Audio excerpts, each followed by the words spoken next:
Baik, langsung saja. Assalamualaikum warahmatullahi wabarakatuh. Perkenalkan, nama saya Katrina, NPM 2020102027. Baik, di sini saya akan membacakan materi dari kelompok 5 mengenai sampel.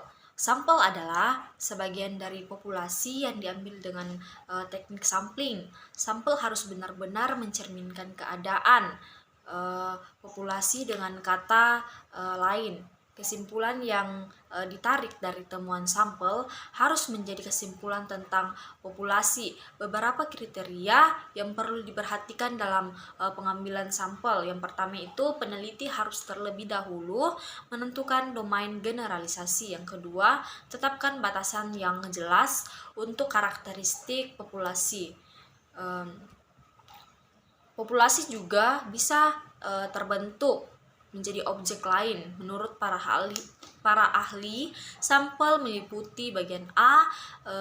Ari Kunto, sampel adalah bagian atau perwakilan dari populasi yang akan diteliti. Jika hanya sebagian dari populasi yang disurvei, maka disebut dengan survei sampel acak.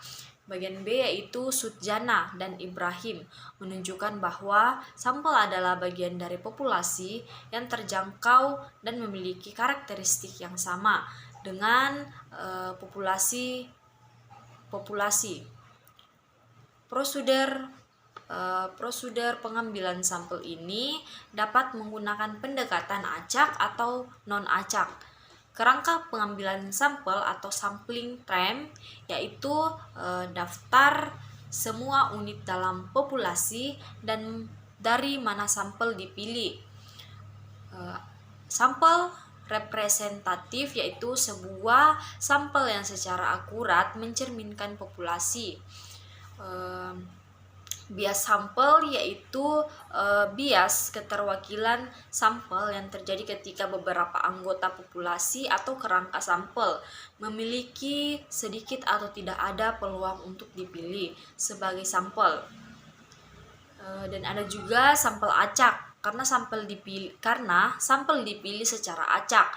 Setiap unit dalam populasi memiliki peluang yang sama atau kurang lebih sama. Bagian B yaitu terminologi yang sering digunakan. Terminologi adalah ilmu tentang istilah dan penggunaannya.